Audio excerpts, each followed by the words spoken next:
आम अपने दोस्तों वास्ता भरावां वास्ता अपनी भैनों वास्ता कि जी अजे तक औलाद की नेमत तो जोड़ा अल्लाह पाक उन्होंने इस तो नवाजिया नहीं है और उन्होंने दोस्तों वास्ते भी कि जिन्हों की अजे तक शादी नहीं हुई।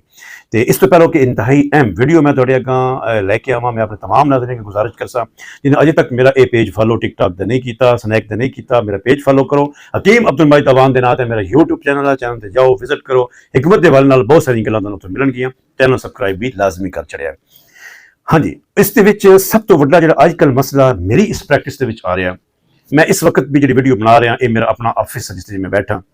जो भी मेरे भरा टिकटॉक तो या स्नैक तो या यूट्यूब तो वीडियो वेख के मेरे को आते हैं तो आते हैं कि हकीम साहब जिमें तुसीं दसिया है जिमें विखाया है बिल्कुल हर शे असीं इंज ही तुहाडे कोल आके वेखीए। तो मैं अपने तमाम नाज़रीन जिहड़े मेरे नज़दीक नो वो बेशक तुसीं आना चाहो तो मोस्ट वेलकम जनाब। जुम्मे दिन छुट्टी होंदी है जुम्मे मैं नहीं होंदा उसके अलावा सुबह 9:30 बजे तो लैके 5 बजे तक मैं मौजूद होना जिस वक्त भी आओ तो इंशाल्लाह गल्लां करन जिहड़े भरा नहीं आ सकते इंशाल्लाह दुनिया के हर कोने तक दवाई तुहाडे घर पहुंचेगी गल करोगे इंशाल्लाह दवाई तुहाडी पहुंच जाएगी कोई मसला भी है। सिर्फ आज असी ज़्यादातर मर्दाना मसाइल इस तरह चीज़ों न जो कोई और भी तुसीं हकीकत करोगे मैदे के बारे जिगर के बारे असाबी कमजोरी वगैरह वगैरह इंशाल्लाह दवाई तुहाडे घर पहुंच जासी। तो मैं जनाब सब तो पहला मशवरा देना अपने उन्होंने भरावां अग्गां जिन्हां दी अजे तक शादी नहीं हुई भरा भी कह सकते हैं बच्चे भी कह सकते हैं जिन्हों का अजे तक ब्याह नहीं होया कि जनाब अपने ब्याह तो पहलो मेहरबानी करके अपनी रिपोर्ट लाजमी करवा लो।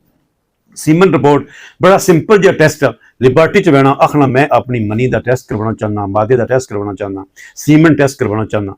ताकि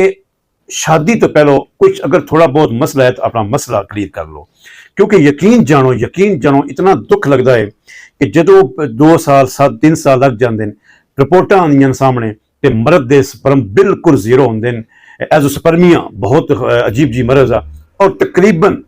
3 तो 4% सिर्फ उसके चांस होंगे उसकी बेहतरी के लेकिन ज्यादातर वो चांस उसके नहीं होंगे। वो भी मैं सिर्फ इस वास्ते कहता पाया कि अल्लाह का शुक्र है कुछ मरीज मेरे को अल्लाह की फजल नाल जिन्होंने जीरो स्पर्म नो अलहमदुल्ला कवर भी होए। तो मैं अपने दोस्तों को गुजारिश करसा कि अपनी ब्याह तो पहले अपना लाजमी टेस्ट करवाओ ताकि कल नहीं परेशानी तो असी पहला बंदा जो बच जाए। उस तो बाद दूजा मसला आ गया ब्याह होने तो बाद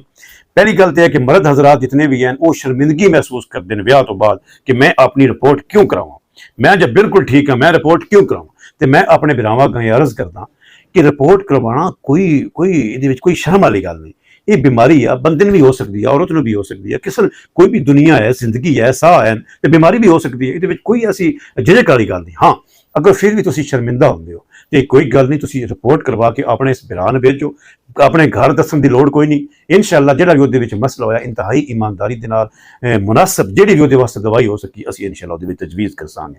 और इहदे विच खवातीन नूं सिर्फ अजकल जिहड़ा वड्डा मसला पैदा हो रहा कि अंडे पूरे मिकदार एग्स जिन्होंने असीं कहंदे आ वो पूरे मिकदार दे विच पैदा नहीं होंदे। दूजा मसला ये हुंदा कि उन्हां दा अंडे अपने साइज तो छोटे होंदे यानी कि एग्स दे प्रॉब्लम एग्स वीक भी हो सकते हैं यानी कि उहदे वास्ते भी अलहमदुल्ला बड़ा जबरदस्त किस्म के साडे खानदानी नुस्खाजात मौजूद हों और इंशाअल्लाह मेरे भरा जदन या मेरी भैणा इस्तेमाल कर सन तो अल्लाह के हुक्म नाल इंशाअल्लाह उस तो फायदा भी उठा सके। तो आज दी इस वीडियो दे विच 2 पॉइंट मेन आए कि सब तो पहला पॉइंट कि शादी तो पहलो जो शादी जिन्हां दी नहीं हुई अपना टेस्ट करवाओ और दूजी गल ये आ कि अगर शादी हो गई या बच्चे नहीं हो रहे तो अपना टेस्ट मर्द नूं लाजमी करवाना चाहिए ताकि जिहड़ा कोई मसला है उहदे विच अल्लाह करा उहदा इलाज होवे ते अल्लाह पाक शफात आन देवे। दुआवां दे नाल इजाजत चाहांगा। अस्सलाम वालेकुम रहमतुल्लाहि व बरकातहू।